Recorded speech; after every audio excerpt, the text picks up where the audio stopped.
नमस्कार। आज আমি বানাচ্ছি জ্যাকফ্রুট সিডস উইথ প্রন কারি।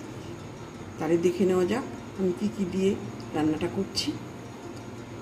আমি করছি 200 গ্রাম প্রন নিয়েছি। আমি এটাকে ছাড়িয়ে ধুয়ে নুন মাখিয়ে ম্যারিনেট করে রেখেছি। আর 350 গ্রাম জ্যাকফ্রুট সিডস নিয়েছি। আমি এটাকে ডুবো জলে কুকারে একটা হুইসেল দিয়ে শক্ত খোলাটাকে ছাড়িয়ে রেখেছি। এবার এতে দেবো আমি একটা শুকনো লঙ্কা ফোড়ন আর 2টো পেঁয়াজ কুচিয়ে নিয়েছি। আর দেবো রসুন, একটা বড় রসুনের হাফ, 1 ইঞ্চি আদা, 4টে কাঁচা লঙ্কা আর 2টো টমেটো একসঙ্গে ব্লেন্ড করে নিয়েছি। এতে আছে হাফ চামচ জিরে গুঁড়ো, হাফ চামচ ধনে গুঁড়ো, 1 চামচ হলুদ গুঁড়ো আর আছে 1/4 চামচ গুঁড়ো লঙ্কা।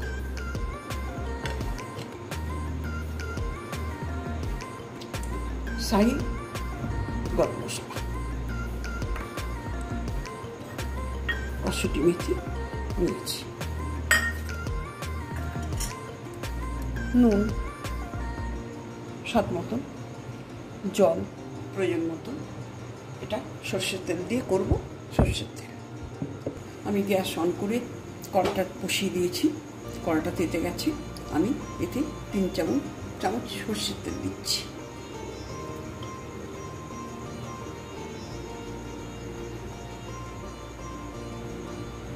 তেলটা গরম হয়ে গেছে। এবার আমি একটা এতে শুকনো লঙ্কা ফোড়ন দিচ্ছি আর দিচ্ছি 1 চিমটি নুন। ওই যে আগে বলেছি যে দিলে তেলটা চতুর্দিকে ছেটকাবে না।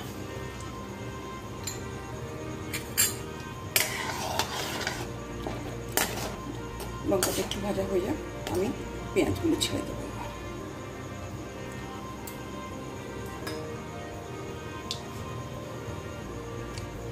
লঙ্কাটা আমার ভাজা হয়ে গেছে।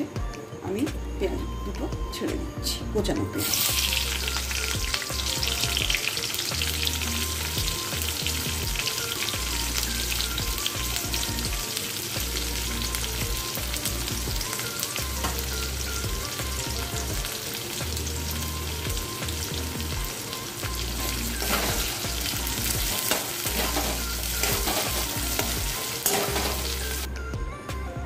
আমি অন্য একটা পাত্রে প্রনটা ভেজে নিচ্ছি।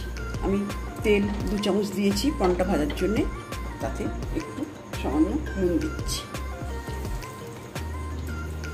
এবার আমি চিংড়ি কটা ছেড়ে দিচ্ছি এতে।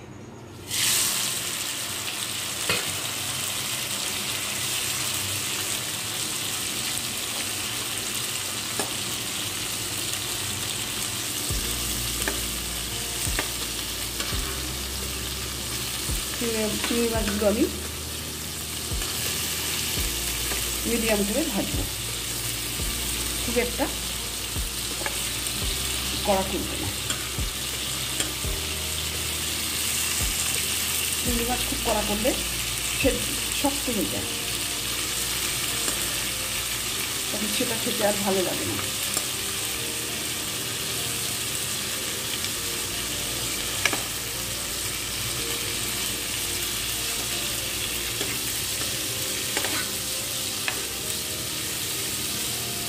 মাছগুলো ভাজা হয়ে এসছে।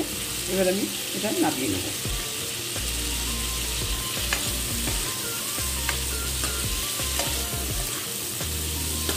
মাছগুলো ভাজা হয়ে গেছে, আমি এবার উঠিয়ে নিচ্ছি।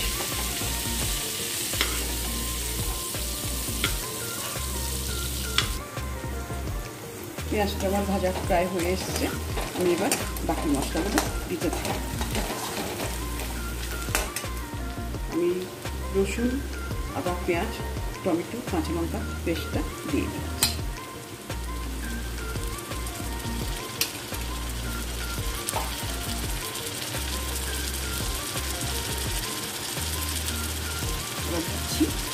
দিচ্ছি নুনটা আপনার সব মতন দেবেন।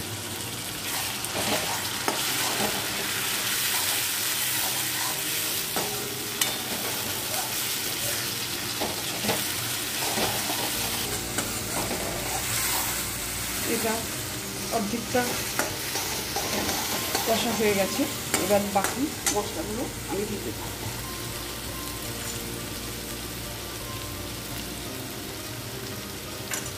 আমি ধনে জিরে হলুদ আর লঙ্কা গুঁড়োটা দিয়ে দিচ্ছি।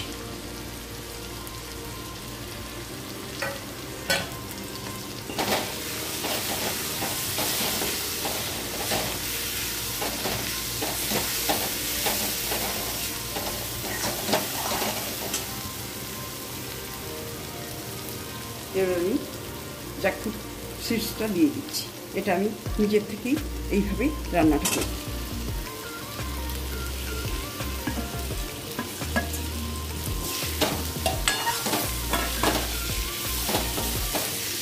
দারুণ সুন্দর গন্ধটা উঠে গেছে, দারুণ স্বাদের একটা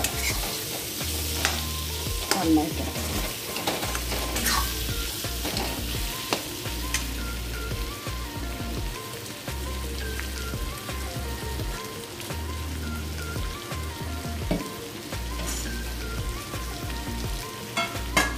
আমি সামান্য একটু জল দিচ্ছি।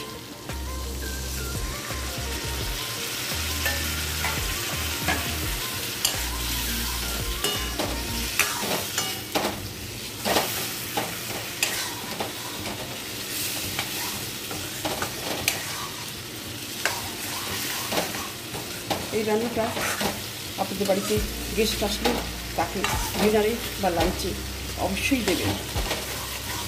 আর এটা লুচি, রুটি, পরোটা, রাইস, ফ্রাইড রাইস সব দিয়েই খেতে পারবেন।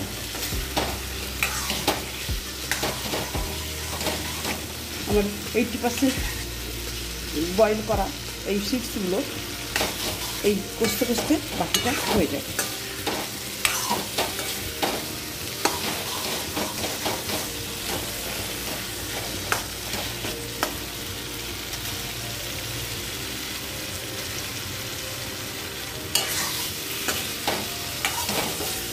আমি সামান্য মশলা ধোয়া জল এতে দিচ্ছি।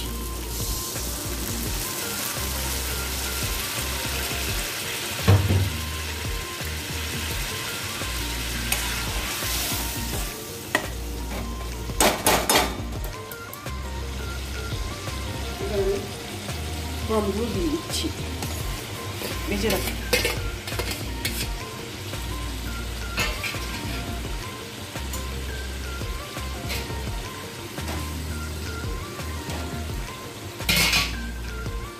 এবার দেবো শাহি গরম মশলা 1 চামচ।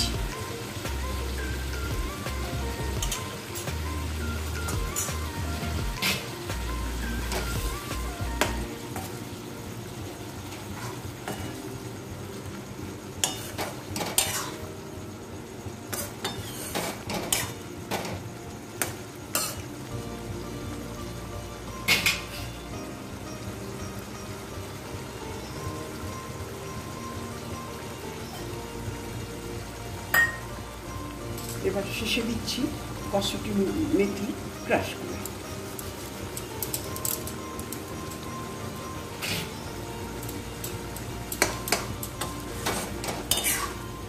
রান্নাটা আমার হয়ে এলো। এবার আমি রান্নাটা গ্যাসটা অফ করব। হয়ে গেল আমার দারুণ স্বাদের অনন্য রেসিপি। আমি এটা নিজের থেকেই একদিনকে ভাবলাম যে সবসময় তো আলু দিয়েই করে খাই আমরা চিংড়ি মাছটা, একটু জ্যাকফ্রুট সিডস বাড়িতে এত আছে, একটু করে দেখি না কেমন লাগে। সেই চিন্তাধারা থেকে আমি এই রান্নাটা করেছি, করে দেখেছি ভীষণ ভালো লেগেছে। তাই প্রত্যেক সময় জ্যাকফ্রুট সিডস পেলেই আমি এই রান্নাটা করে থাকি। তাই আপনাদের কাছে একটু শেয়ার করলাম। আপনাদের যদি ভালো লাগে রান্নাটা তাহলে আপনারা করে খাবেন, এবং যারা আলু খান না তাদের জন্য এটা তো ভীষণই মূল্যবান বস্তু। তাহলে আপনারা এইভাবে করে খাবেন এবং সবাইকে শেয়ার করবেন। প্রথম থেকে আমার এই ভিডিওটা দেখার জন্য আপনাদের অসংখ্য ধন্যবাদ। নমস্কার।